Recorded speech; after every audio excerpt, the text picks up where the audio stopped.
Welcome and karibuni to Aroma of Zanzibar. Today I'm going to share with you how I'm making my fruit tart, and I'm using the base of Pate Brisee. Pate Brisee is basically a simple term in English as short crust.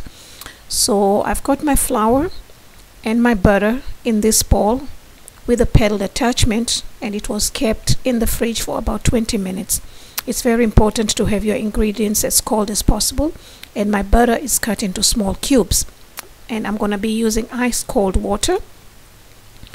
Now if you don't have the mixer, you could use a fork or pastry cutter. All we are looking for is some coarse crumbs out of these two ingredients. So my mixer is in a low speed actually, and you don't need to rush this. And I'm getting there. I'm almost close, but I just need it a little bit coarse.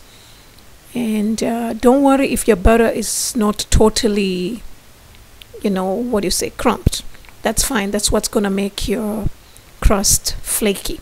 Okay, so now I'm getting ready to add my cold water, and you don't want to add all at one time. You're just doing it a little at a time.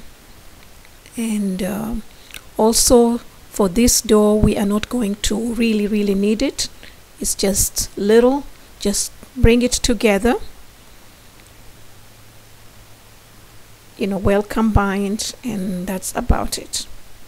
Okay, so just few minutes, and you're trying to, the most important thing is you need to try to avoid using your hands as much as possible.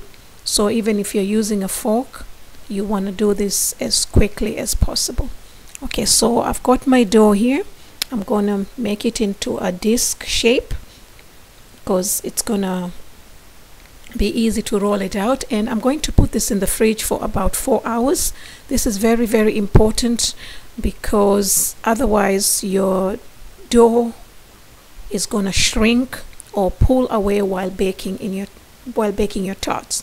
So it's very important to get this well rested, and if you don't want to put it in the fridge, you can put it in the freezer for a minimum time.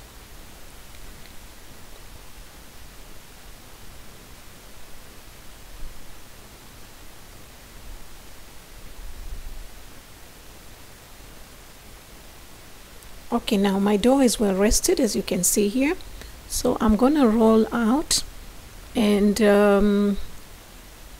I'm gonna put some flour on my surface. Now this is not so important, but it's also very important because you don't want your dough to stick, because when you touch your dough, your hands are warm, and when it comes in contact with the butter, your butter is going to start melting, and then it's going to stick on the surface. If you have a metal surface or a slab, a marble slab, it's perfect because that's much colder. And I know some people, they put a little ice, rub some little ice, cold water before they do that. So anyway, I'm pressing it down because my dough is cold. It's been in the fridge for 4 hours, and this is going to be rolled out in not so thin and not so thick, because when you have them too thin, they're gonna they're gonna break. So anyway, and yeah, so maybe about 1/8 of a centimeter, that would be ideal. Centimeter, yeah. Okay, so anyway, the technique and another important thing that you need to have is a pastry brush here, where you can remove the excessive flour from your dough. And this crust is actually for savory and sweet as well. So if you want, you can go ahead and use the same crust for your quiche or something else that you desire. Okay, now this technique that I'm going to show you is, I've seen it in professional bakeries when you're doing a lot of tarts. It's really effective. I've done this when I had to do like about 150 tarts, and it was really time saver. Okay, so you're gonna put your tart shells and then roll your dough on top of it. And if you don't have the small tart shells like this, you could use muffin pan. That's perfectly all right. Or you can use one big pan to, to make one big tart, of any shape. Okay, so as you can see, I'm just fitting this together, and I'm going to use my rolling pin to roll it on top to create the sharp edges. And like I say, for when you're doing is this little, it really doesn't make so much difference, but when you do a lot, it's it takes a lot of time. And you can also use a cookie cutter if you don't want to do something like this. You use a cookie cutter, but you will need a cutter that's bigger than the mold that you're using. Okay, so the rest of the dough that I'm having, I'm going to roll it out and put it in the fridge for about 20 minutes to rest before I roll out the second batch of my pastry. Okay, so I'm putting these holes here to allow the air to escape while I bake, otherwise my pastry will puff up. And then I'm going to put this in the fridge for about 1 hour before I bake them. Okay, so I have made a lot of tarts, as you can see. I like to make little ones too. And now I'm going to start my blind baking. Now for blind baking, I've got my parchment paper in small sizes, cut in small sizes, and I'm using beans. And then this is going to go in the oven for at 400 degrees Fahrenheit for 20 minutes. That's the blind baking. And then after that, we're going to remove the beans, and then we're going to bake it further for 5 minutes. Okay, as you can see, I'm done. So here my blind baking is done, and you have to be very careful here because it's very, very hot. So I'm going to remove the beans and then put it back in the oven for 5 minutes.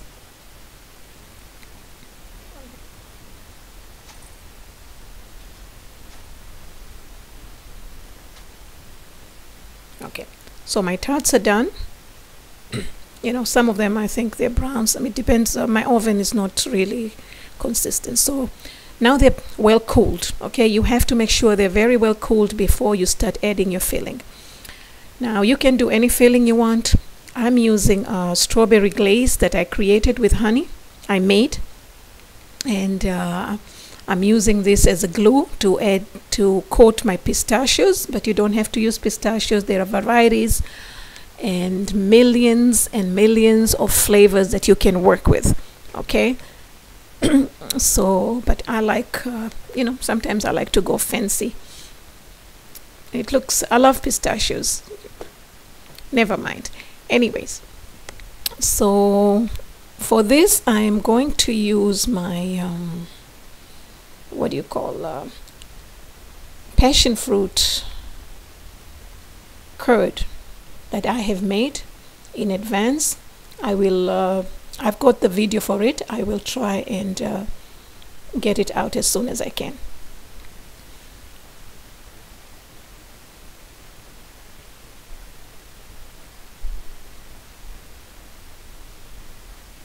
So there goes my passion fruit curd, and I've got so many other small ones.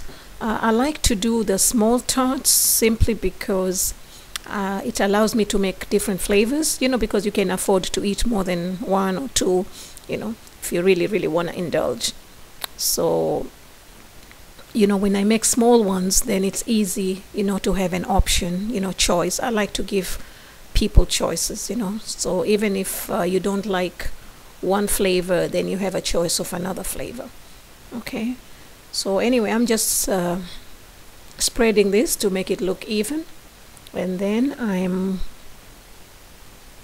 going to add my fruits. This is my garnish. This is what the real presentation is, and you can use any fruits you want, and if you don't want to use any fruits, it's up to you. And another important thing I want to mention here is this curd is a custard base, means it's got a lot of yellows. So you want to make sure as soon as you're done with your tarts, you're going to keep them in the fridge before serving them. And if you have any leftovers, which I doubt, you can keep them in the fridge for about 3 days, not more than that. Okay, they go bad very fast, so make sure that they're always in the fridge. Then I'm using a glaze here. This is the same base, strawberry and honey, and the glaze really make your fruits nice and glossy, shiny, and also it protects the fruits from drying.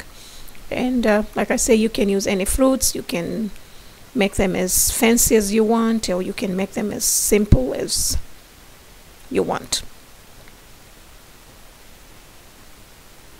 Yeah, I'm trying to make some design, but my thinking cap is not really working here. I don't know what am I doing, but something. Okay, so my second batch that I have, I'm going to use so this is my second batch. I have used my mango and ginger curd, and I'm adding some ganache, and I tell you, these are to die for. I just love these. And well, for more details on this recipe, please visit me at aromaofzanzibar.blogspot.com. Thank you. And so, well, I'm not done yet. So I've got some glazing going on here, and I'm going to, you can do any fruits, you don't have to do any fruits, it's up to you. Just enjoy the moment and enjoy your desserts. And well, a little pistachios to make them look a bit rich. Well, thank you again. Please visit me at aromaofzanzibar.blogspot.com.